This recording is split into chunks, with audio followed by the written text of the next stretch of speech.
Are you familiar with FBI Special Agents Kyle Seraphin? I'm familiar with the name. Is that yes? I'm familiar with the name. Familiar with the name. Familiar with the name. Let's bring in Kyle Seraphin. He's the FBI whistleblower who helped expose government censorship of our First Amendment rights. Now, we only have this memo because a recently suspended FBI agent called Kyle Seraphin brought it to the public. And we're grateful that he did. Kyle, thank you so much for joining us tonight. He's the host of something that strangely is called the Kyle Seraphin Show. Kyle Seraphin, I can't thank you enough for speaking out. I knew you guys were out there, and I knew it was just a matter of time, but you got a lot of guts putting your face and your name to this. You're doing a service on behalf of the American people, and from the bottom of my cracked and broken heart sometimes, thank you very much. Take a look behind the curtain with a real whistleblower and American patriot. Prepare to embrace the uncomfortable truth because this program has no time for comforting lies. Here is civil liberties enthusiast, Second Amendment defender, and recovering FBI agent Kyle Seraphin. Well, hello, my friends. Welcome to the Kyle Seraphin Show. Today is Thursday. It is June the 13th. And we are rolling live over on rumble.com/Kyle Seraphin. There is the live chat. You guys can see it on the screen. Make sure you've hit the like button wherever you're watching us, especially if you're on Rumble. But if you're over on YouTube or you're watching on X, please join us over here on Rumble. I'll keep saying it. There they are. Look at them all going. Thanks to the AMRADs, the American Radicals podcast, for rating our stream and joining us on there. Welcome all of you who are coming in for the first time. Thanks for joining us. We're going to have a lot to talk about today. Every single morning I get up and I go like, what on earth is going on out there? What are we going to talk about today? And there is an unlimited amount of ridiculousness. We're going to be talking about the FBI a bit because we can't help it. That's just the nature of our crappy relationship. But Chris Wray took a trip to Kenya. What's that all about? Made me think about jets, made me think about Jill Biden. So we're going to cover down on some of that. The abortion issue is back up at front because it's possible we'll see something from the Supreme Court about that today. I'm keeping an eye over on SCOTUS blog. It's on my screen to the left. So if you guys see me glancing over there, that's what we're looking for. They're going to be dropping some opinions today, possibly. So we're going to look for those. Catholic Vote did a pretty good job covering down on a couple things, including the sort of Republican stance running away from abortion as a winning issue. And that's an interesting thing. I think there's some far-reaching consequences. We'll talk about those. We talk about Border Patrol and the lack of suspendable attitudes that they have. Don't be suspecting or expecting any more whistleblowers coming out at this moment, folks. It's just people are committed, mostly to comfort, it turns out. I'm not saying they're bad people. I'm just saying it's a lot easier to just keep plodding along and hoping someone else steps up. And that's the nature of the world. That's the way we live. And the last thing is, of course, we're going to be talking about Merrick Garland being voted and held in contempt. What does it mean? Just a little spoiler alert. It means nothing. It's a shiny object. And I'll show you why. Because the DOJ already told us this, and we knew this for a little while now. All right, before we get launched into the real meat and potatoes of today's show, let's say thanks to my buddies at Patriot Coolers. It's patriotcoolers.com, promo code KYLE. You can get yourself a handsome tumbler just like this. You can find yourself a high-quality rotomolded cooler. We're getting into the hot season. If you're going out on a boat, which sounds pretty nice right now, actually, if you're going to be rolling around and just getting groceries and you don't want your frozen foods to melt, there are many, many uses for your everyday cooler. You could be like my buddy, my neighbor, who's running around with his 15-year-old igloo that he bought when he was a college freshman and needed something for the lake. Or you could upgrade when it's time to the right tool. PatriotCoolers.com. It's a handsome product. It works very, very well. It is smartly designed, sold out of Houston, Texas. They ship almost immediately. And they are outstanding products. Highly recommend them. Save 10% by using promo code Kyle, KYLE. You'll get $50. If you spend $50 or more, you'll get free shipping. And why not? Whenever it comes up, support a company that says the thing that you are right on there. You know what? I've been having these weird social media debates with people. And I've been trying to tune out of it a lot. I think some of you guys probably see this in your lives as well. Have you noticed that at some point in time in this country, and I do think this actually traces back to the advent of the internet, that disembodied, like just being a crappy person to people that you can't see and you're never going to have to face down in real life. When you're like that, you don't tolerate dissent of any ideas. I keep getting people that are really mad. They're like, yeah, I just found out you're not MAGA. It's like, yeah, no kidding. I'm not. But like, that doesn't mean that Trump is not a better solution. It just means like I don't have the branding on my forehead. I also don't run around and talk about Patriot all day long. And if you don't agree with me, then you can't be a Patriot. That's stupid. We used to actually know that in this country. We used to have this understanding that we might agree on a lot of things, but there are things that we don't agree on. And that's actually okay. When we stopped allowing our friendships to have some minor disagreements on policy, on procedure, when we couldn't agree to disagree and still be civilized people, and that includes people on the left and the right, but actually it's really, really prevalent on the right on right. That's what this cannibalism looks like. There's even more articles coming out today from some of the goofballs that are on the right side of things in general that are just pissy. They're just like pissing contests about how come you don't agree with me all the way, and if you don't, then you're my enemy. It's foolishness. It's really petty, actually. And that's, I think, why a lot of the people are seeing that the Republicans don't win, why people on the conservative side don't win things. It's not because we don't have total agreement. It's because we actually are trying to achieve total agreement, which is impossible. The political left is brainwashed in that way. They're fine with it. They're bought off. Their outcomes are predetermined, and they are fully comfortable moving forward with all the cognitive dissonance, knowing that their ideas do not make sense to their other ideas, and they don't care. If you want to be a thinking person, a critically thinking person who evaluates issue by issue, who says, you know what, this person claims to be a Republican, but they have really bad policies and they seem like they're full of it. Or this person is saying everything that I like and it's all red meat and there doesn't seem to be any substance underneath. I'm looking at that state Secretary of State run out in Missouri, which just seems like a useful idiot to me. This female, whatever her name is, she's pretty and she jogs around and acts really tough. It's like, you know who are actually tough? People that don't do whatever you're doing. Running around in a plate carrier in Missouri, like, come on. What are you doing? If they're telling you everything you want to hear, that's the best time to be a skeptic. You want to be a thinking person? You want to do America, as my buddy Steve Friend says? Steve talks about America being an action verb. As many of you guys just came in for the American Radical podcast, so it's a really good time to talk about it. Seriously, you want to do America? You have to evaluate things critically. You can't tell me simultaneously that there is a rhino and those are the party, the people that are betraying the party, and at the same time that we are going to have to vote and stand behind all the Republicans. Like, no, I don't do that.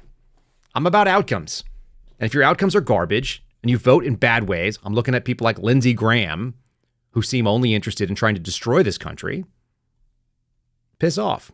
And if you're just going to do lip service, if you're going to be a Jim Jordan who's going to talk about protecting people and trying to get to the truth, and then your congressional investigations result in nothing, I'm looking at Chuck Grassley there too. These people that are heroes on the political right, like, what are they doing? Are they doing anything for you? I think the evidence is pretty overwhelming that they are not. Let's launch into this craziness here. Just a kind of a weirdo story from our friend's ex-girlfriend at the FBI. This is really a good example of why we don't need this nonsense. We don't need an FBI, people. Do you know what the FBI needs? They need the police. If you follow Steve Friend's Twitter feed, I don't know why I've mentioned him twice in a few minutes, but it's true. If you follow Steve Friend's Twitter feed, what you'll find is that the majority of the bragging rights that DOJ comes up with and the FBI takes credit for are done by local cops and task force officers. Pull the task force from the FBI and they are no longer effective. They are no longer able to do the job they do. And this is a great example of it. This is an article coming from Zero Hedge. I think it's really amusing. It just says, there are guns drawn outside the Seattle FBI office after an armed woman apparently threatened suicide and walked into the damn federal building. There's a couple of things at play here. I don't have any real good insight in baseball other than I understand why this started to happen. First of all, we have created an environment where somebody is going to do something really stupid. And by the way, the FBI loves this. The FBI management loves this. To the front office guys that are the brick agents, rather, that are out there doing the investigations, all this, probably not. You know, they're not your enemy. In the same way that people that don't agree with me are not my enemy. But this is inevitable. We are going to get an armed conflict, something that is going to confirm the biases of all those who said, look, it's really, really dangerous out there for law enforcement. FBI is law enforcement. Somebody's going to do something dangerous. That's why we need to step up our domestic terrorism investigations. I actually have something at the end of the show we'll end with to hammer this point home. A woman walked in and put a gun to her own head in the Seattle field office, apparently. There's videos of it. You can find it all over social media. It's not that interesting to me. It's just a bunch of shots of the local police responding to the FBI. You have a building that has upwards of like maybe 200 people carrying guns. I've worked with the Seattle Special Operations Group, which is their surveillance team. I've worked with their SWAT team guys and guys who were on the SWAT team that were on surveillance, and they are highly competent. Why are they not able to respond to their own emergency if they're actually law enforcement? And the fact of the matter is because they're not. They're not law enforcement. These people are not first responders. They don't know what the hell to do in an armed standoff in their own building. They called the police like you would. What the heck? These are armed federal agents with a deadly force policy. They're supposed to do something. Here's the real problem. When we're talking about the deadly force policy in the DOJ, they made a really dangerous addition to it. It's actually very permissive, and that's actually what you want for law enforcement. They need to make good decisions. You need critical thinkers on the street that are going to be engaged in things, especially local cops. They should have far more freedom to do the right thing at the right moment. These guys that are out there on the streets carrying guns are often second-guessing themselves to the point of their own physical danger. I don't want that. And if you can read the Officer Down Memorial page, if you used to follow our show, you can still see my buddy Alpha and Sal Greco doing the roll call show. You know, we talk about cops that die because they hesitate, because they know they're not going to get backed up by their department. I knew when I was in Portland in 2020 that if I had to shoot one of these Antifa idiots that was doing really dumb and dangerous stuff, you know, like reaching for their waistband while approaching a government vehicle, knowing that I was in there and assuming that I was a federal agent, and then they're trying to like provoke an action. I didn't shoot some people in the face when I had the opportunity to, and I probably could have justified it. I think the FBI would have hung me out to dry. And that's why that woman walked in there and put a gun to her head, because DOJ added something that didn't used to be there. DOJ added a little caveat at the bottom of their little caveat list. There's a couple of things that you can't use deadly force during. It actually is just reminding agents how things work. It's not telling you something new. It says you can't do a warning shot unless you are in the prison context, which means you have to be like a Bureau of Prisons person. That's normal. Okay, they always say that. You cannot shoot someone solely because they're fleeing from you. There are ways when you could justify that if that person is trying to get to cover and they're trying to get behind a vehicle or something like that so they could shoot back at you and be in better shape, and you know that they are doing a tactical movement. You have to articulate it, but you can shoot a person in the back when you're doing that, and there's reasons why that's good for law enforcement to survive. By the way, this is all Supreme Court decision. This is all well within previously legislated stuff. But the thing that they added that is different from the training that I went through in 2016 and even Garrett O'Boyle went through in 2018. They added in the last 2 years this little caveat that says if somebody only presents a danger to their own life and not to anybody else, then you have to basically do a mind reading job and discern whether a suicidal person is also homicidal. And there's actually scenarios that every law enforcement officer has probably seen where somebody takes a gun, puts it to their own head, and you're like, hey, don't do that, whatever. And then they turn and they shoot their secretary and they shoot themselves. And if you're homicidal, you know, if you're suicidal, you're homicidal too. You're willing to kill a person. You've already decided to give it up. This is a really dangerous thing. That's why you ended up, by the way, with the lady walking into that thing and the FBI being paralyzed, because they added a caveat in there that's really dangerous. So now you got local police responding to an armed federal agency. It just tells you where the real work is being done. I think it's important to note that. I think it's important. I want to give you another little piece here. I found this article kind of at random as I was clicking through things that I do in my background research. This is coming from The Economist, and I think it's a decidedly sober view of polling. We keep hearing on the political right, Trump is way up and all these things. What they're doing is they're actually averaging it out across like the certain states that they believe are going to be the most important when it comes to the 2024 election. But across the board, this is a little piece. This is an average of latest polls. And if you're looking on the screen, what you're seeing is Donald Trump, Republican, Joe Biden, Democrat, 45-45. They basically are both sitting smack dab in the middle, with Joe maybe 1 point lower in the averages against the polls. It's a 40-50, 40-49 type split. And you have to see the graphic on the screen here. So tune in about 15 minutes in if you guys want to see it on the Rumble channel. They're neck and neck.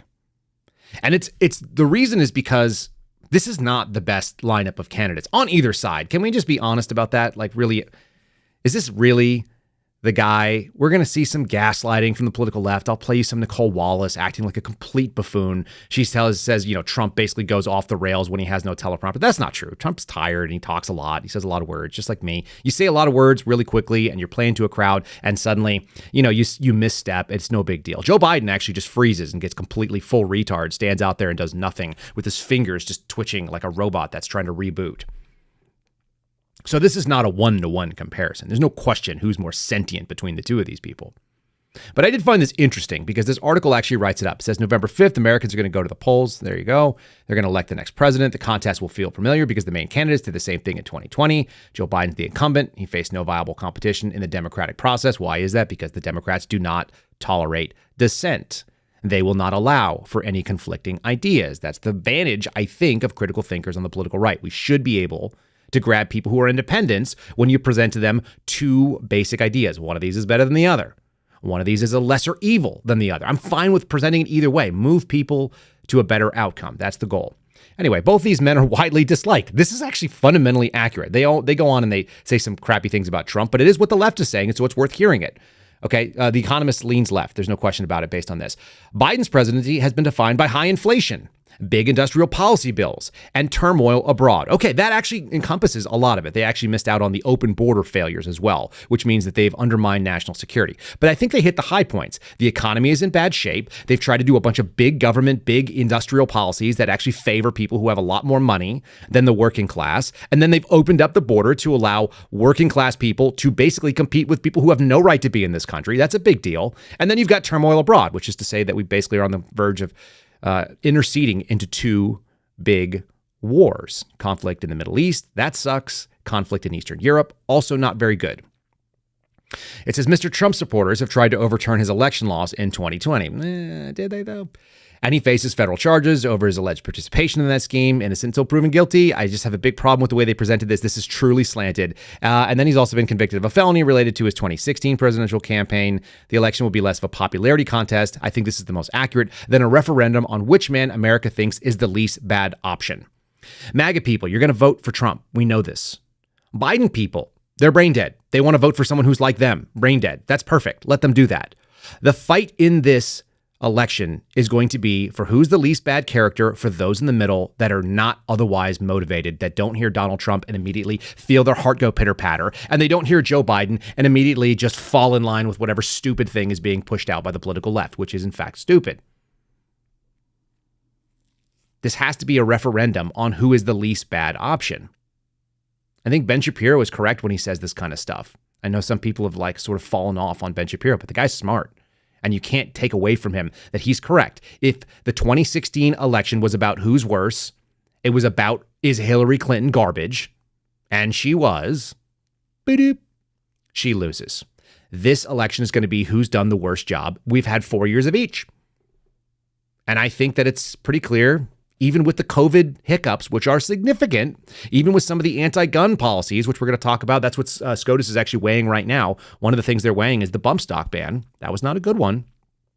Donald Trump still comes out much, much heavier as a benefit to the average person in America. More money in their wallet, economy functioning more functionally, no new wars. All these things are the things that I want to see hammered home on.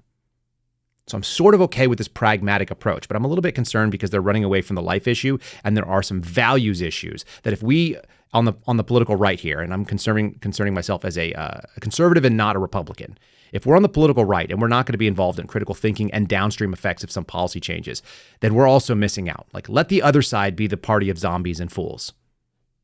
Let the other team just blindly follow some leader the way that they think that you follow Donald Trump. And there's certainly some people that make that argument pretty hard to fight. There's some very cult-like behavior that I keep seeing. But we can do better than that. Let me just do a plug here for my friends at Catholic Vote, because we're going to cover a couple articles that I think are very salient to this discussion. CatholicVote.org. You guys want to get the loop. It's a very good email. It's been a little bit more Catholic focused than of late, because there's a lot of these issues, especially in the pro-life movement, that are really dangerous, I think. And I think their analysis is spot on. So we're going to cover two stories from them from the loop today. CatholicVote.org/loop if you just want to read it. CatholicVote.org, the main page. You can sign up for the loop, follow them on social media. And if you're not following them on wherever you're watching us, whether it be youtube.com/CatholicVote, add that to your list. Check them out, give them a follow. And same thing on Rumble.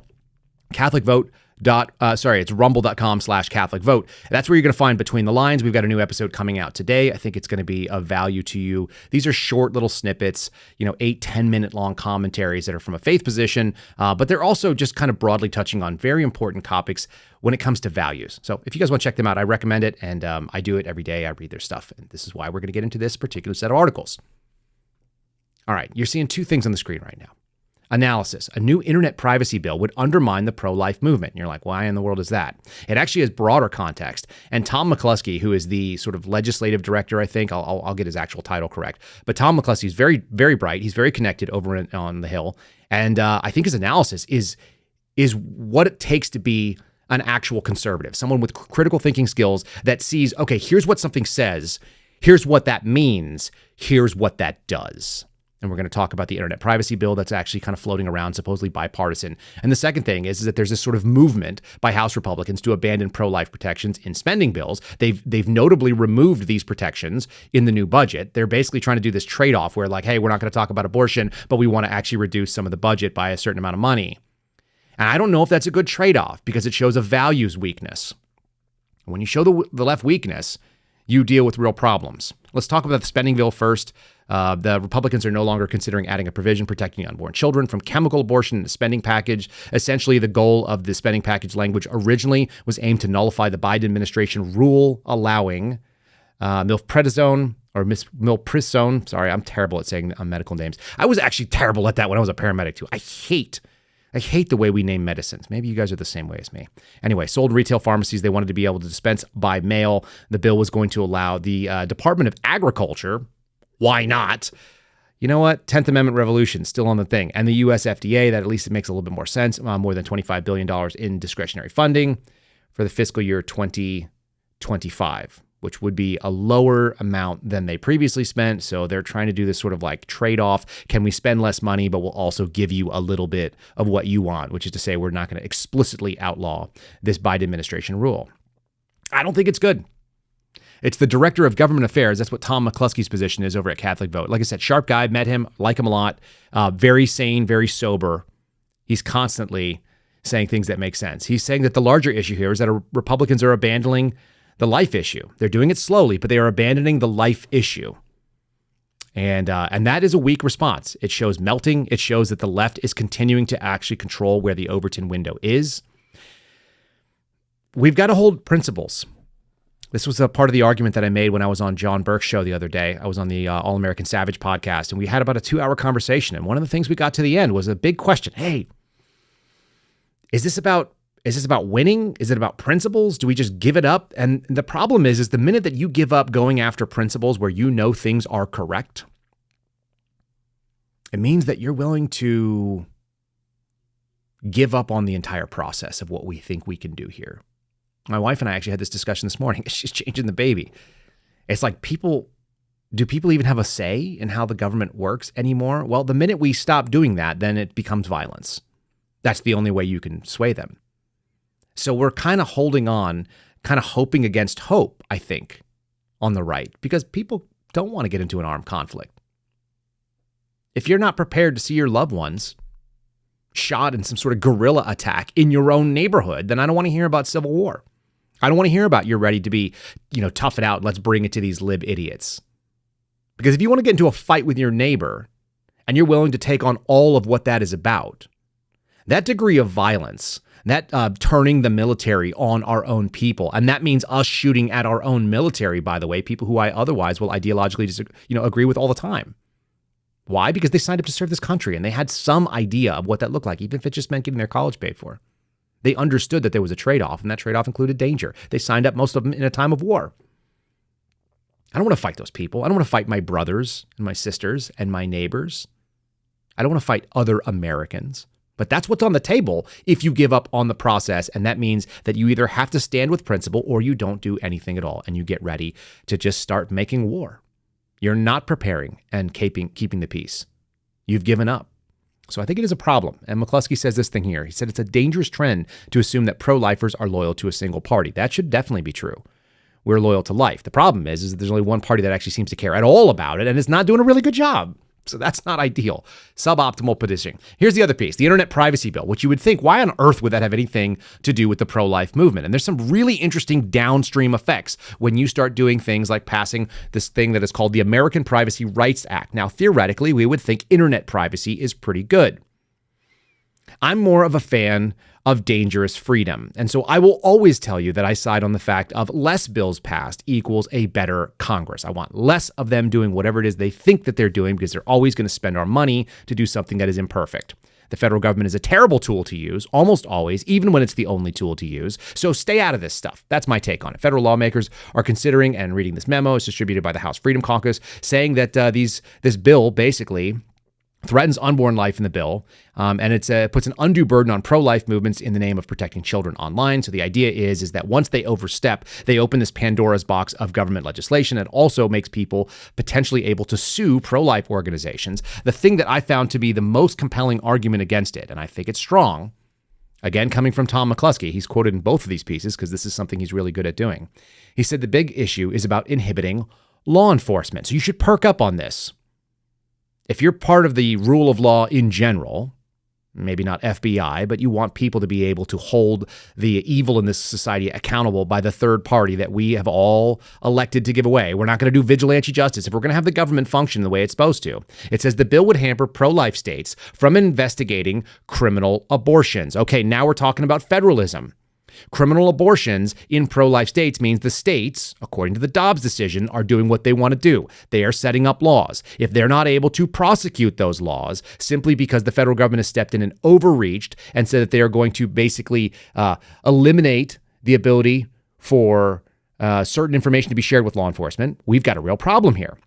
He says, it would hamper the criminal abortion investigations. If a 30-year-old soccer coach gets a 13-year-old pregnant on his soccer team, takes her for an abortion, the law protects the rapist the way that it's written as currently, and not the 13-year-old girl.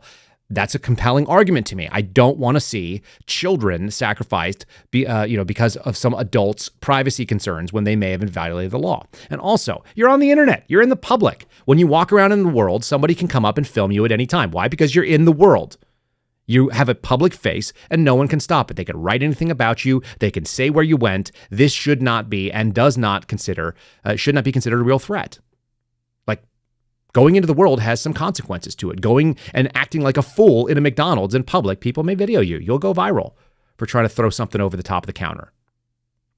That's just the nature of human interest. We have the ability to do it more than we used to, but you could have made the local news when you were in the 80s too.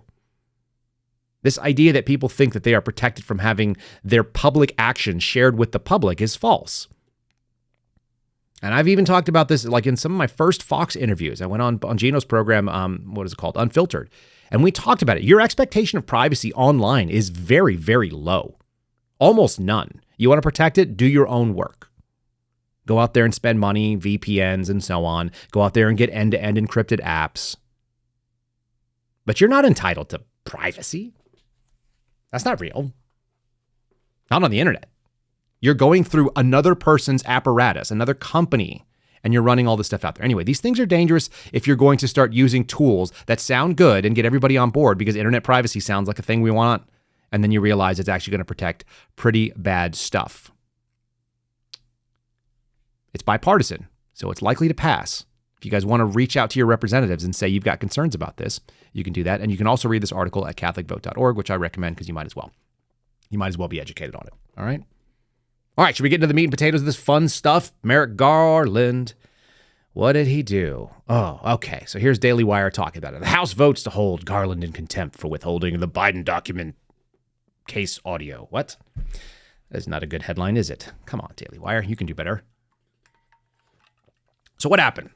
We got Republicans with only one dissenting vote, went 216 to 206, and they voted to hold him in contempt. That's a big deal, being in contempt of Congress. He now shares some common ground with Eric Holder. And you'll remember Eric Holder and his long jail term that he served, right, for being in contempt of Congress, or maybe he didn't. Why? Because nothing happens. This is a ceremonial thing. This is a shiny object. This is the running after and trying to get the raccoon-type attention span that we have, holding on to the shiny dimes. It's going to get them on Fox News to talk about it, and they can say Merrick Garland is very, very bad and all this kind of nonsense. You've got people on the political left over at, at MSNBC saying it's an unfortunate stunt. It actually is a stunt. They're actually correct in this case. This is totally a political stunt. There is no teeth in this. Are they going to go to jail like Steve Bannon? Are they going to go to jail like you saw Peter Navarro? No, they're not. Now, why is that? Because the wrong party is in power. We are dealing with a completely weaponized government that is working for partisan ends. And the guy who was appointed by the current resident of the White House, that guy is Merrick Garland. When you hold the head of the Justice Department in contempt of Congress, which is a co-equal branch of government, executive versus legislative, right? And Congress has ceded its powers and has been ceding its powers for coming up on 100 years now, at least going back to 1946 with the Administrative Procedures Act. They made the executive agencies more powerful than them. They ceded their authorities. They got nothing. Think about this. If you're held in contempt in a regular criminal case, or even in a civil case where a judge gets sick of your behavior, they'll throw you in jail. The judge is not an executive. They just have the authority to tell somebody who's standing within the courthouse, who's carrying a gun, who can execute some sort of actual authority on you under the threat of violence. They'll take you, they'll throw you in jail, and you'll go do 30 days for contempt. That's not how it works in this case. Congress has no one to do this, or do they? They got a sergeant at arms. Are they going to send the sergeant at arms and the U.S. Capitol Police to go out and grab Merrick Garland and set up this constitutional crisis? That sounds hilarious, by the way. Let's do that. We're already in the banana republic. Let's start pitting who's got the strongest flex, who's got the best arm wrestling capabilities. Congress does have an armed branch that has no right to exist, as far as I can tell. Like, I have zero idea why the Capitol Police exists. The what I call the National Mall Cops. They're terrible. Maybe that's why they don't want to send them after a Merrick Garland. Wouldn't it be fun to set up that conflict? Merrick Garland and his DOJ, ATF, FBI, U.S. Marshal Service, blah, blah, blah. You know, Merrick Garland has an entire detail of FBI agents that keep him safe. And they follow him around everywhere. You want to do some funny stuff? You guys want to cry about the Mar-a-Lago thing? Let's do this for real. Forget that the Mar-a-Lago thing is nonsensical, that you had DHS versus FBI in theory. Those are both executive agencies. No. Let me see Capitol Police versus FBI security detail. Let's go put that guy in cuffs for contempt of Congress. It's not going to happen. You know why? In the same way that the whistleblower complaints that we've thrown have gone nowhere. They've gone nowhere, and it's very simple why. The government investigates the government and determines that the government has done nothing wrong. Here you are. This is actually coming from The Hill. This is not written that recently. It was written the other day, but it's a month-old, at least, document. It's a 57-page memo coming from the Office of Legal Counsel, OLC, in the DOJ. And this internal memo said that Merrick Garland would be protected from prosecution from contempt of Congress, given that Joe Biden has asserted executive privilege over the tapes of Joe Biden being interviewed by a theoretically nonpartisan organization that is obviously a partisan organization in the interviews he did with Special Counsel's office, Robert Hur. Why are the Republicans even asking for this, by the way? If you don't know, what happened was the Special Counsel interviewed Biden, right? We covered this here. And the decision was they were not going to indict him for any of the things. He clearly broke the law, which they state in their findings, but he's a kind of like sympathetic old man with a bad memory. And that was kind of that whole line of reasoning. And because of that, they don't want to indict him. That's prosecutorial discretion. They have that authority, even if you don't like it. I don't like it. I think it's absurd. I think it highlights the dual nature that we are dealing with right now, that we have this two-tiered system of government injustice. That's great, actually, for the arguments that Trump wants to make. They're right there. Let them sit. Fine. The problem is that they wanted to hear the actual audio tapes. Republicans says, hey, we've seen your transcripts. They look doctored, and we can't tell how long the pauses are, how confused or the tone or the tenor, or how sympathetic, or if you're like nodding along or leading along. We want the audio.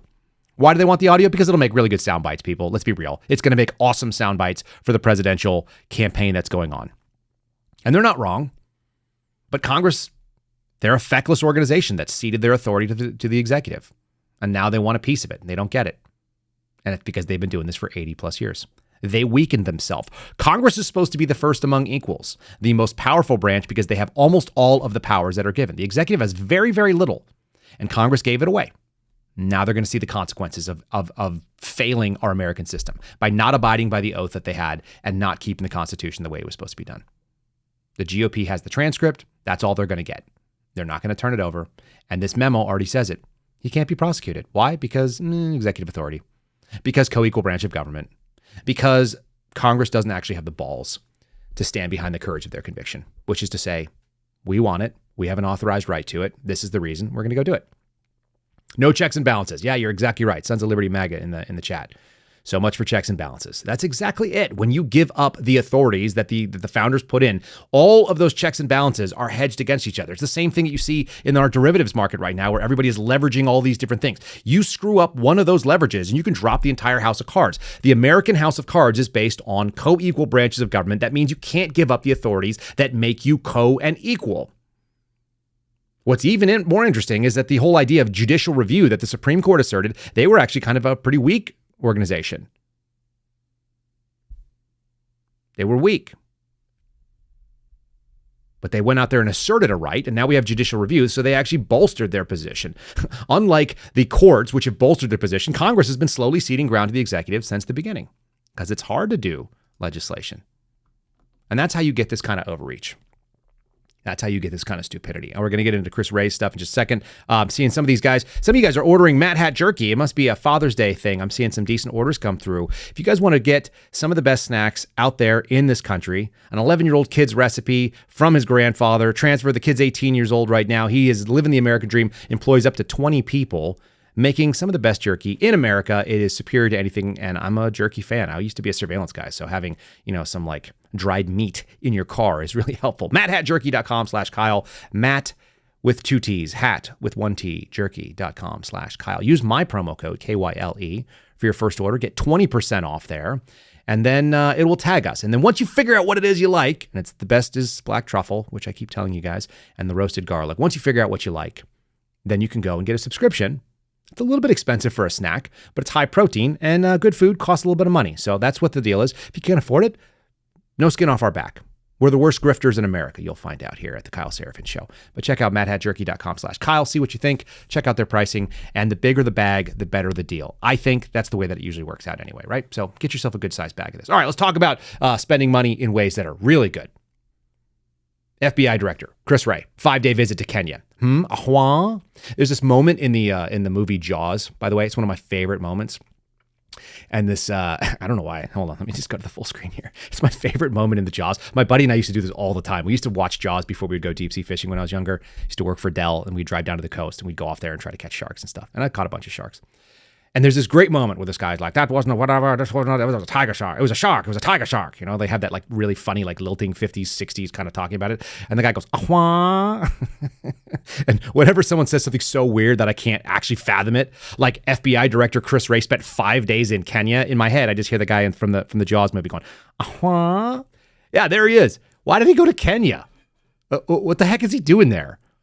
He's on an official mission for an American law enforcement officer, a guy who's supposed to be directing this agency that does what? Like investigates, because they're an intelligence agency and they're going to go make connections with weird countries like Kenya.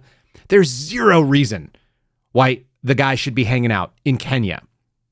Unless he had maybe a trip to Kenya that he was really hoping to go on because God knows what. Maybe he was taking some people that really needed to go to Kenya for some fun. I don't get it. He went on a 5-day trip there. The big news is that we always pay for this. That means there was an FBI security detail of a dozen SWAT agents and people that work for him 24/7 that have to keep him safe because someone's going to recognize Chris Wray when he goes to flip in Kenya. You wouldn't recognize Chris Wray if he was shopping at your grocery store. I'm just going to tell you. Even if he was in a suit, you'd be like, who's that asshole? He has so little personal gravity.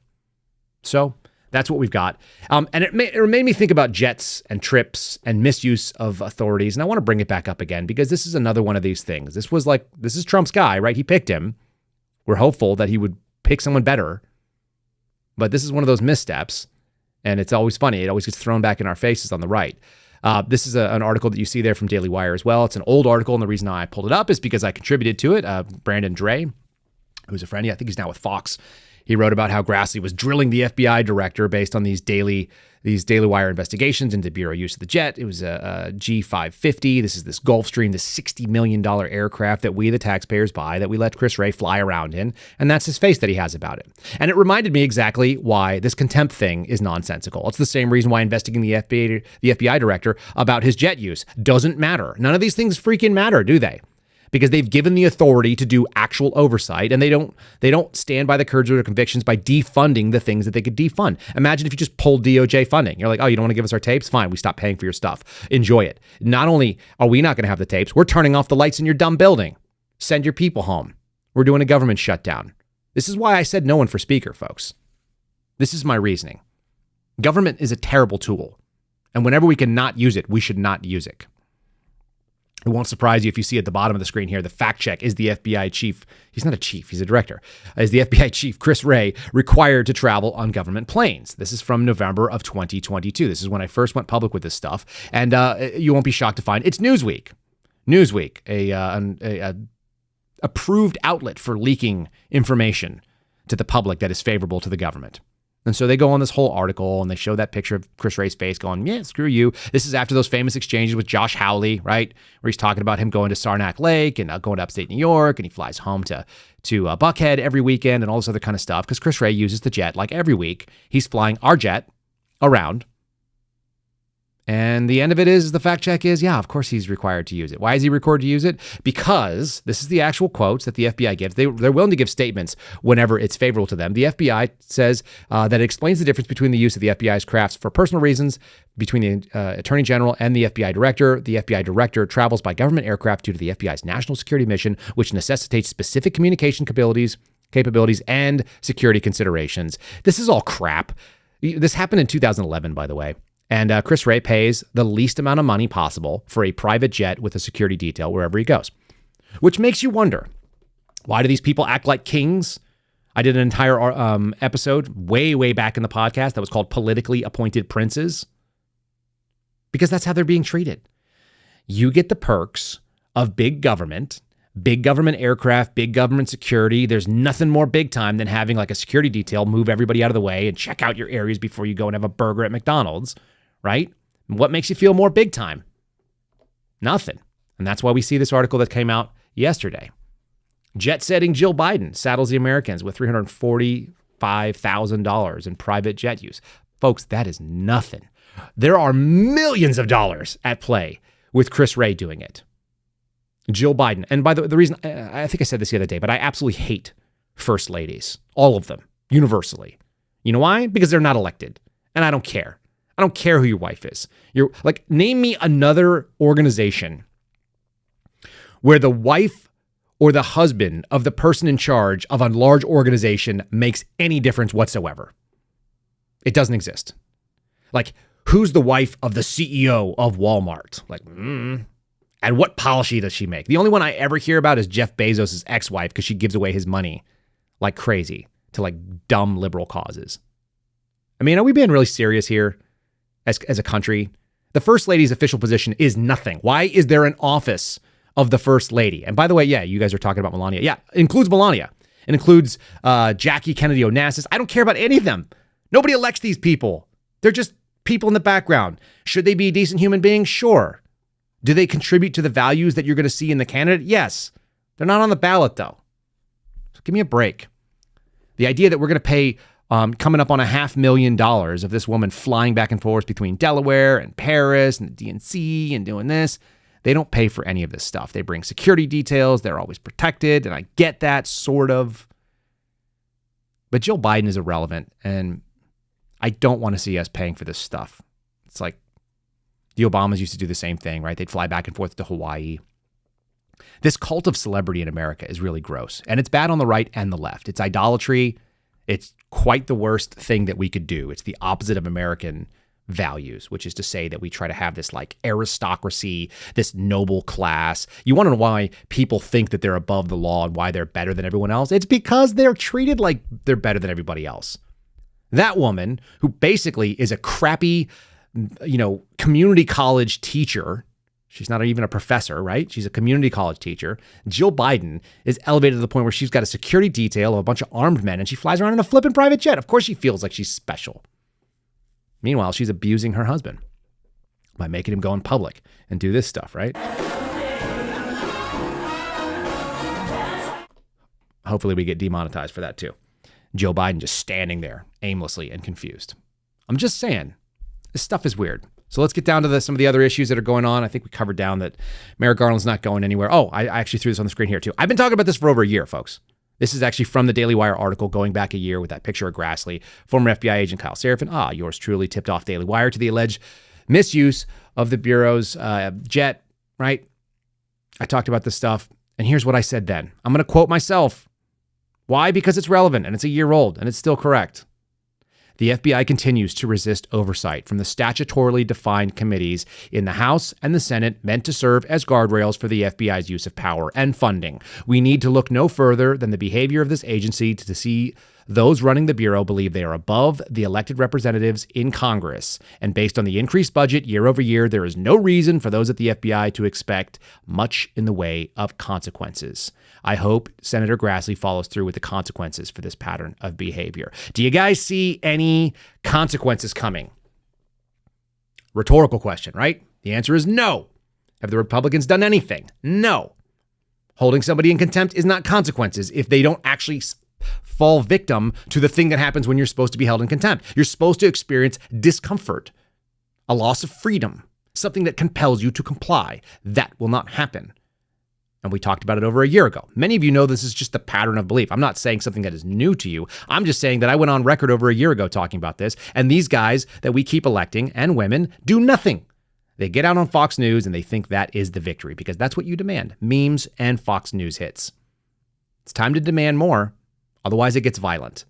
That's why I think speech is important. That's why if we give them the pass that they're allowed to do whatever the heck they want and nothing happens, these people need to be voted out of office, maybe not voted for at all. And maybe the other side has to win in order for that to happen. How dumb is that? You actually have to give these people a real consequence where their grift of being politicians doesn't actually continue to pay. Not great. Not a great thing. It's not a great look for any of us, folks. Not at all. All right, Nicole Wallace, like I said, she gaslights. I want to play a little bit of this. This is the real comparison that should be made. We talked about it earlier with The Economist when it says, like, what's the, who's the lesser of two evils? It's really obvious, and they're actually trying to play on the same field that we continue to attack Biden on, which is to say that he's basically a dead man walking. His brain is not functional, and the people that want to vote for him must not be either. They're hoping that they can convince their voting group and energize them enough to say that Donald Trump is equally bad. It's false. I'm going to play you a couple of minutes. I'm not sure how far I'm going to go into this one. It's another one of those longer clips. Actually listening to Donald Trump riff, you can just tell that he's like way more dialed in. She talks about sharks. I'm not sure I'm going to play the clip long enough, so let me summarize it. She goes, he starts talking about sharks. What he does is he starts talking about a guy who makes boats being forced into making electric boats. And then he's like, what happens if the thing is, dropping down under the water because these heavy batteries and nothing's working and the batteries are going to get wet. And there's a shark that's over there. And we've had a lot of shark attacks lately because that's what Trump does. He just goes off on these tangents. And he's like, people are talking about the shark attacks and they're like, oh, there's so many sharks. They don't understand the sharks. It's not a big deal. Just the shark just wanted to chomp on some lady's arm. So he goes on this like little silly, weird thing. He's tired.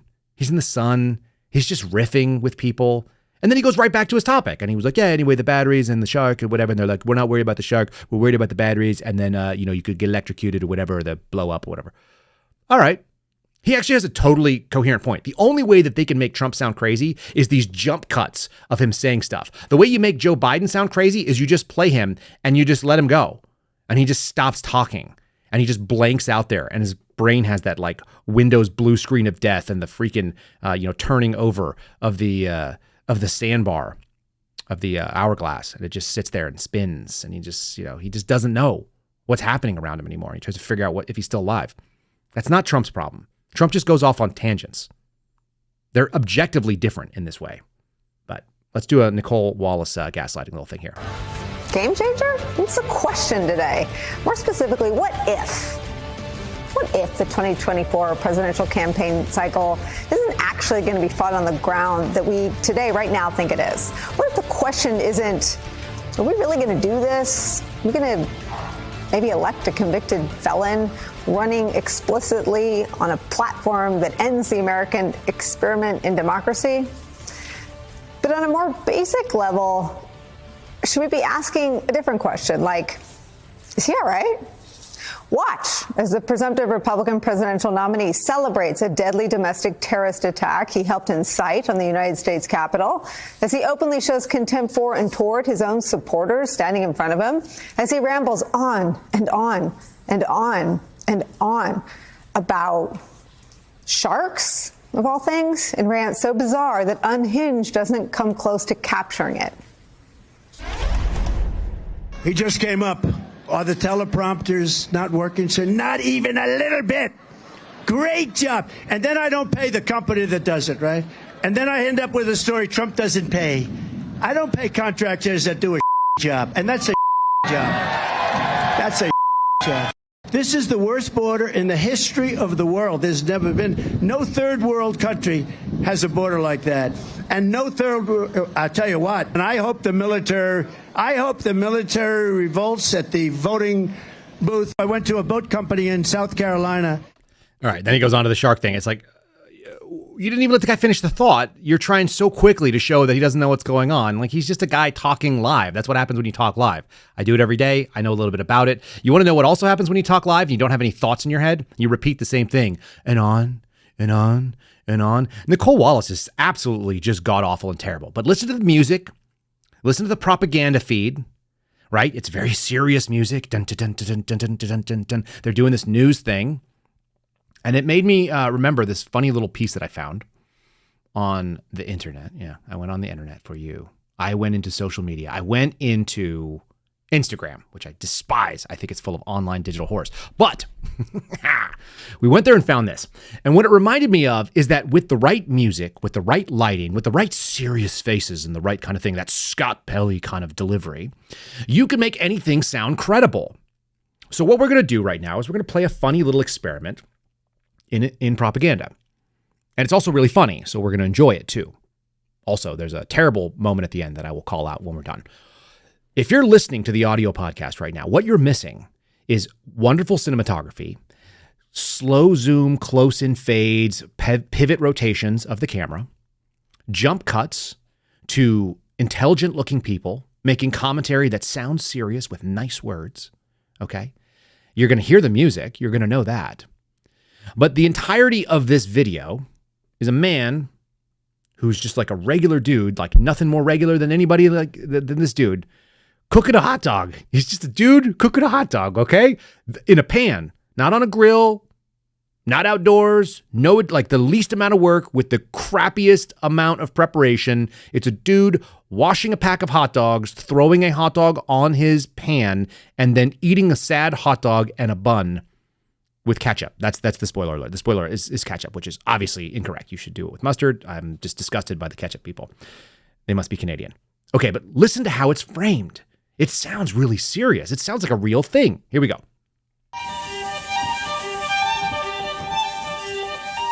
Connor is a model of who the modern chef really is. If you didn't know him, you'd think, this guy's just eating the cheapest food he can find.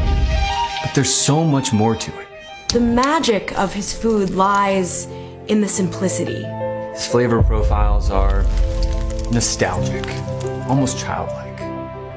His food feels attainable, and to me that's beautiful.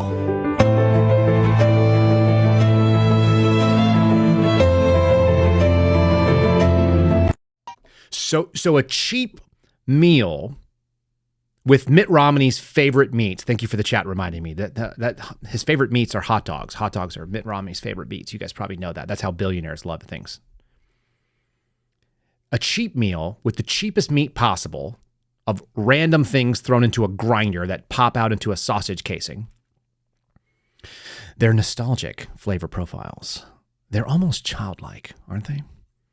It's a freaking bun made with some sort of like enriched flour garbage and a crappy piece. This isn't even like a nice hot dog. We just saw, by the way, if you guys are following the news about hot dogs, the Nathan's hot dog eating competition, the world champion forever and ever again, this guy named Joey Chestnut, he stopped being in the competition, I guess for Pride Month. And this is why you should have some veterans that are friends of yours, because my buddies were like, yo, the dude who made a living eating hot dogs is not going to eat hot dogs. My friends are from Long Island. They're not going to eat hot dogs in the hot dog competition. And you're like, oh, no, that sounds like a real problem. And he's like, what did you expect from a dude who eats wieners for a living? And it's like, what did I expect? Yeah, of course. Già troppa frociaggine. There's plenty of frociaggine in that sort of statement. I don't know if you eat hot dogs for a living, right? But I'm just telling you, this is propaganda. It's music, it's lighting, it's making it look serious. And they're all about trying to move you to some sort of theatrical position where you believe what they say, just like this. Biden just put out an executive order, did he not? You guys may see this somewhere else too. An executive order that's supposed to curb the illegal aliens crossing the border. And it's going to make people ineligible for asylum if they break the numbers. You know what the numbers are, y'all? Do you know what the numbers are? It's 2,500 people a day illegally crossing is going to trigger a backlash and locking them down so that they will lock down the numbers from 2,500 to 1,500. Now, let's just say people walk right up to the limit and don't break the rule. 2,500 people a day is 912,000 people a year. That's the Biden administration's version of locking down the border. By the way, he's being sued by the ACLU over this because the ACLU, the American, what is it, Center for Civil Liberties, or what, American Center for Civil Liberties? I don't know. I can't remember what they're called anymore. Somebody put it in the chat. I forgot. Sorry. The ACLU is suing him on behalf of not Americans. I don't think you should be allowed to use American in your name if you, I don't mean this in a governmental way. I just mean like we should just all reject you. If you're going to use American in your name and then you're going to basically use our laws to try to fight for people who are not American, I just think there's nothing American about that. It's really gross. But that's the thing, right? And so that's why we got this little piece coming out. You want to know why this is going on? It's because the Border Patrol is not suspendable. They've seen what happens. The government investigates the government and finds the government harmless. The government says, oh, you've been holding them in contempt. Well, we decided we're not going to do anything about it. Merrick Garland's going to continue on. But if you break our policies, you're done. They know it, and they don't have the courage of their convictions. Here's a little Border Patrol agent, a clip from CNN. Very interesting. Guy has his voice modulated, and they're pissed. But he doesn't want to lose his job, which is my argument. Americans are addicted to comfort. What do you think this executive order, is that going to do anything? Well, it only took him, 3 years and 7 months? In a rare encounter, we meet a Border Patrol agent eager to vent. He asks us to mask his identity, worried he'll be fired for talking so openly. Well, his job did take time to secure the border. We didn't have to babysit. Does it frustrate you when you hear that, when you hear the narrative, like, why aren't Border Patrol doing anything? And our hands are tied. If I don't allow them to cross and they call and complain, now I'm in trouble. I'm going to lose my job. He blames the current administration. What do you mean he blames the current administration? It is the current administration. By the way, the chat, King Squeak, you come through for me. American Civil Liberties Union. Thank you. I know what it is. I just don't know what it's called today. That's just the way it works sometimes on this Thursday. Had a Joe Biden moment, maybe. All right. It is this administration. What do you mean he blames this administration? And think about this. Your job is to stop people from penetrating the United States border. But if you actually stop people from penetrating the U.S. border, you lose your job. We're living in the upside down, folks. Okay, and that's what should be on the ballot. Was it perfect under Trump? No. But those people come in and they take jobs from people who have the least amount of money that are most likely to be dumb and vote for Democrats. They're actually voting against their interests. And they're probably also voting against their values. I cannot figure out why there is not more Republican outreach to black communities. I don't know black people that, that I'm going to have conversations with. I've been in urban areas that are really shitty and there's like all kinds of drugs and gangs and bad, there's stuff. But even a lot of those people go to church. Like there's a fundamental Christian value system that exists for a lot of black people because it's still the common thing for most Americans. Turns out black people are Americans too. Who knew, right? Republicans, get on it. What are you doing? Start the outreach and do it based on values. It's like, hey, do you want to keep more of your money? Yeah, doesn't that sound better? Do you think the government should provide for you? Would you like to be able to earn on your own? Do you have hope and faith in your own abilities? Because we want to empower that. Like, what's good for the goose should be good for the gander. The policies are good on their face. And by the way, do you care about babies? Or do you want people spending money on Planned Parenthood and killing off black babies? Because this could be a really good talking point. We don't see Republicans making argues on the merits of the issues. They always do these pandering things. And this is another one, the border. It's like, hey, when we bring people in illegally, they're taking jobs that you could go get that would help you step up in the world and make more money. And by the way, we'd like you to pay less taxes on that money. How you feel about that? That should be the way it is. The argument should be good on the merits. And that's what we talked about with Dexter Taylor, who's now sitting in freaking Rikers Island because he made guns in the so-called land of the free. I'm just saying, it should be easy enough to win this stuff. And it's not. Because we're not paying attention to the serious stuff. And we are being taken in by stuff like this Nicole Wallace. By the way, this article, that's where I got this clip from. Voter ignorance is Trump's superpower. It could also be his weakness. Relying on disinformation, ignorance, and voter amnesia. It's almost like perfect projection. If you say it with serious music, then you can actually believe this stuff. This is coming from MSNBC. So hard left, loony leftists. But let me just say, she sounds reasonable to people that want to believe this stupid stuff. Why do they want to believe it? Because look, she's got nice hair and she's smiling and she's got the White House behind her. That's serious stuff they're talking about there. They've got the music, just like the damn hot dog video. And somehow I triggered a condiment war in the chat. I'm correct. It's mustard. And by the way, George Hill agreed with me. He actually sent it out and said that was the real travesty of the whole thing, which I agree with.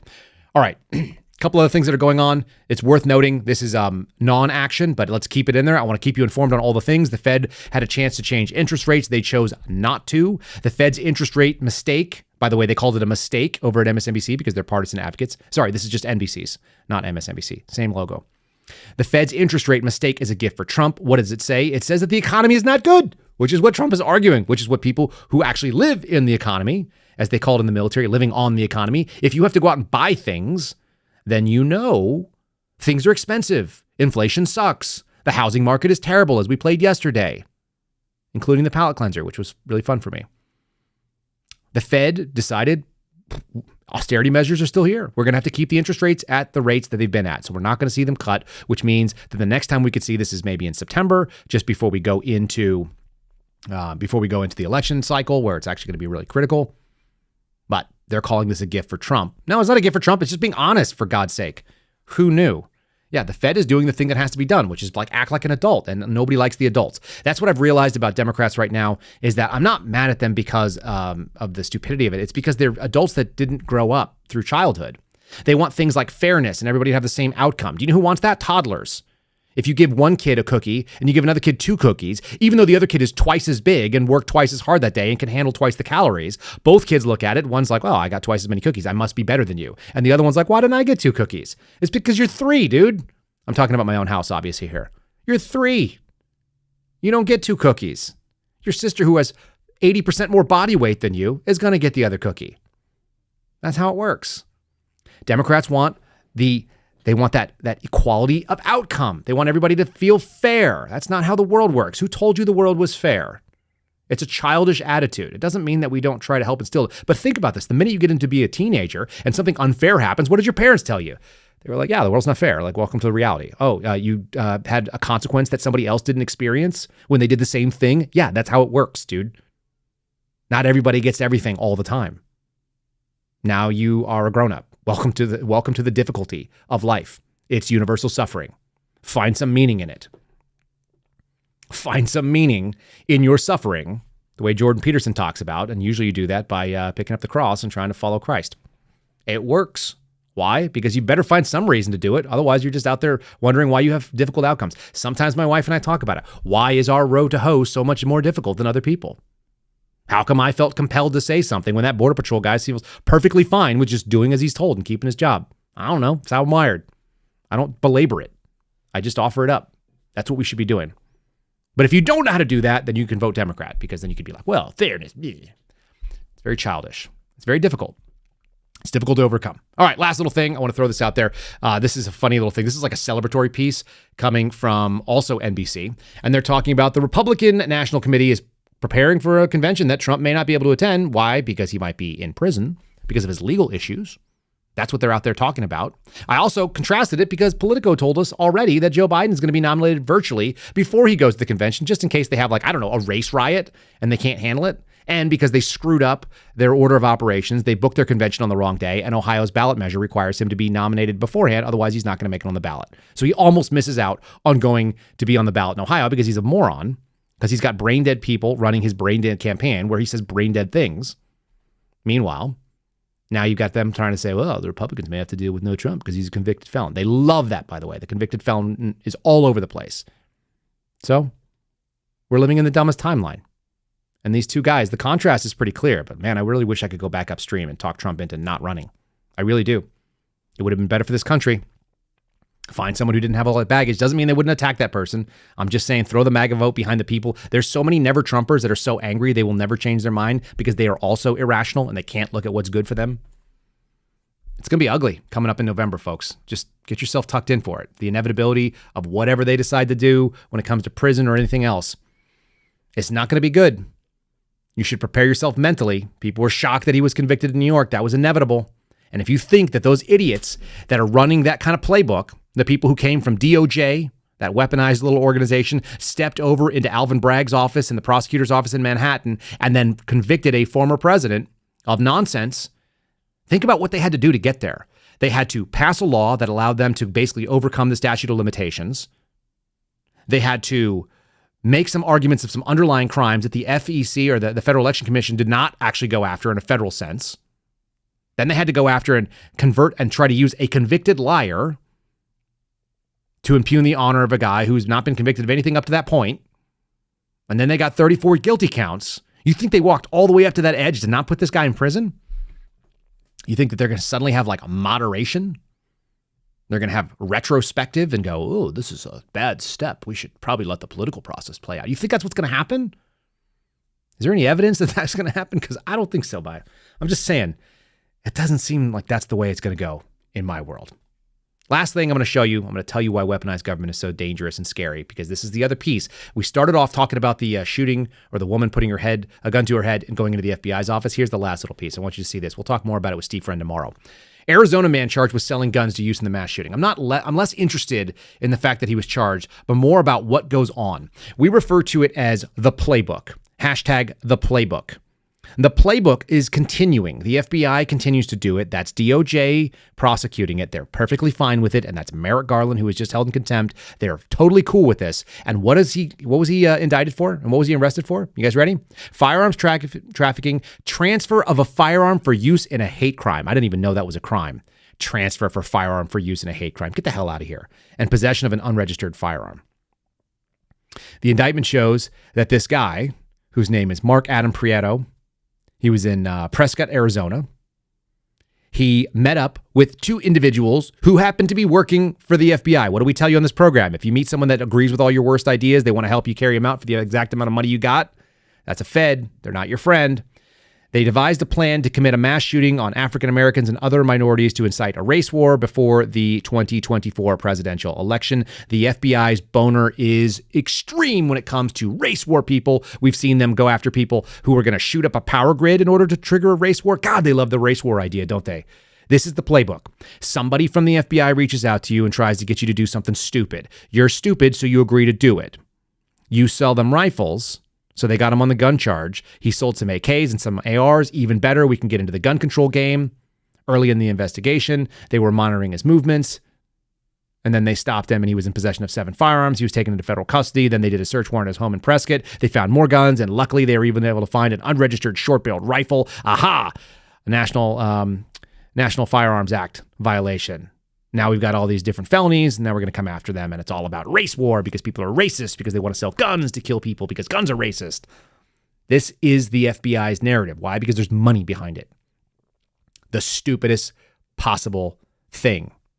And did somebody go, hey, you know what? This is entrapment and this is crap, and like this guy wouldn't do this if we weren't out there trying to like incite him into it, that this would never have happened without the FBI being involved in it? No, nobody has that sort of sense.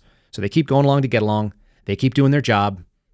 Just like the Border Patrol guy, they keep letting people into America, even though it's against what their rules are. There's no fairness. There's no constitutional thing. Did anyone stop and say, hey, this guy has a fundamental right to sell people guns, and whatever they decide to use them for, that's their business. And if they're actually federal employees, then what on earth was the actual possible underlying crime? It doesn't exist. Our court systems are pretty weak on this stuff. Our Congress does nothing about it either, and they're just refunding these people. So there you go. This is the danger of having weaponized government. The government is seeking an outcome, and then they go out and they deploy it. Okay, should we do a palate cleanser? It's Thursday. Many of you are on work travel. If you're listening to this on a plane, you've had this experience. This, I think, is also sort of the cost of gaslighting, is that we don't believe these idiots anymore. I hate travel. I hate getting on a plane. I hate going places. I hate leaving my house. We're going to cover more of that tomorrow because I think it's really funny. I've got a good palate cleanser already queued up for this. But here's one of those moments. How many things have we been lied about on aircrafts in the last, let's say, 5 to 8 years? You had to wear masks, but you could take them down to eat, and you could drink a coffee cup as long as you're drinking. Then you could keep the mask down, but then you had to put the mask back up. And we were acting like that air was really dangerous, even though there was no transmission of anything because they have the best filtered air. Blah, blah, blah, right? How many times have they told you we are in a 100% booked full flight? We are overbooked, folks. And then you get in, you sit down, and like the people like in the rows behind you, like they have like extra leg room, and there's no one sitting next to them, and you're like, what the hell happened to the 100% overbooked flight? Liars. Or you go and they go, we are completely out of the overhead bins. The bins are all full. There is no more room. You will have to check your bag. And then you go, okay, fine. You check your bag and you walk in, and then you're like, and there's something like 10 different spots. Folks, we are running out of overhead space. We need you to check your bags. I hate those things. I hate travel. I hate all of it. This guy also understood it. So here's a song that will make you guys laugh about this. You're constantly being punked, except when they're actually telling you the truth. They should have a code for this time we're serious.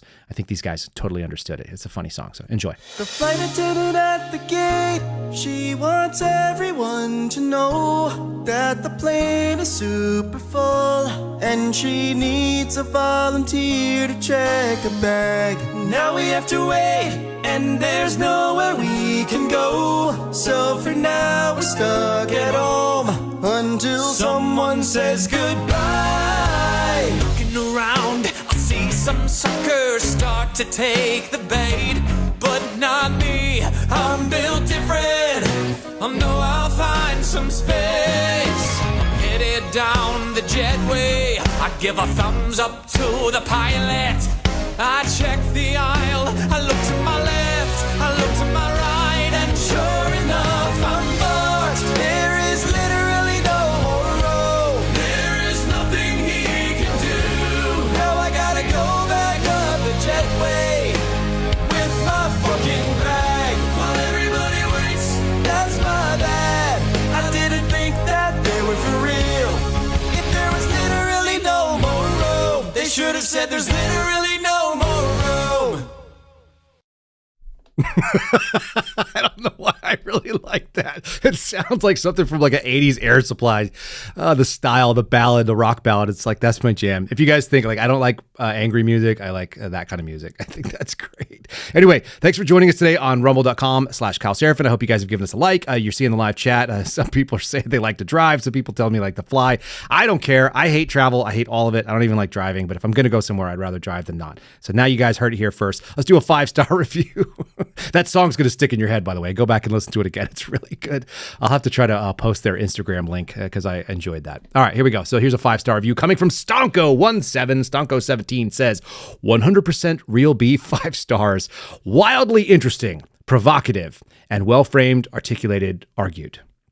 But also, what these reviews don't mention enough is how funny this human being, B-E-A-N, is. I'm gut busted at least once an episode. All right, can I give you guys the real story here? I know who Stonko is. Stonko is a friend. But I'm very flattered that my friend Stonko listens to the podcast sometimes. And I really like human being, B-E-A-N. So Stonko and I like to do something that many of you guys will enjoy doing. It's something I used to do in the FBI. There are certain words that when I hear them, I correct people to the incorrect word. If you were to say human being, then Stonko would say human being, just to screw with you. And one of the things that I used to do in the FBI is that when people would say horses for any reason, like, oh, my daughter, she's in a horseback riding competition, I would say horsies, horsey back. And they would look at you like, what? I don't know why. It's just like the cross-eyed bear. I always correct people when they say horse. I say horsies, including Mark Naughton, whose daughter rides horses. And it's very funny because they don't know what to do. They don't know what to do with a grown man with a beard and a scar on his head who says horsies with a straight face. That's the way that I play it. So thanks for appreciating that, Stonko. We appreciate all of you. Thanks for joining the program, y'all. I hope you guys had fun with us today. We're going to do Friendly Friday tomorrow. If you guys have any questions, comments, sarcastic remarks, and you do have some of them are super weird, I try to respond to them. If I don't, it just means I didn't get to it, or you said something that was too weird, or you gave me that crazy Afghan rant about how the surveillance team was following you. KyleSeraphin.com is where you can go do that. Questions, the comments, the sarcastic remarks on the Contact Me. You can also find all of the links to the different stuff that we have going on in the link tree. Don't forget to follow our sponsors like Patriot Coolers, Catholic Vote, Mad Hat Jerky. You can always use MyPillow's promo code KYLE and the-dispendables.com, our promo merch code. Don't sell me merch. I don't want to do that like somebody was trying to reach out to me and spam me with that. Nope, we have our own merch store and it's Garrett Boyle. You guys can do it there. Okay, we'll see you again tomorrow. Have a great day. God bless you. See you in the morning. Thanks for listening to The Kyle Seraphin Show, streamed live weekdays on rumble.com/Kyle Seraphin. Follow Kyle on Twitter, Truth Social, and Instagram at Kyle Seraphin.